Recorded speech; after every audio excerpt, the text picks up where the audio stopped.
Takže prvé, čo sme spravili, bola myška. Celkom pekná. Troška celkom pekná. Spodu nič. Z boku nič.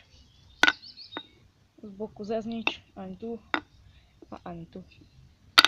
Takáto myška stačí. Predaj to hry.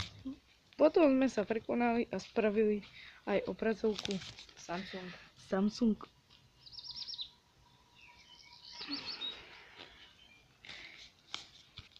A najväčší nás výtor bol asi tento počítač. Spredu a takto vzadu. Takto krásne. No a kto ho vyrábal? Tento pánko. Ja. A tuto ešte ďalší pánko. A ja. Takže my sa s vami chceme rozlúčiť. Toto bolo naše asi prvé video, neviem. Druhé. No a až sa vám video páčilo, tak dajte like a dajte odber. Čau.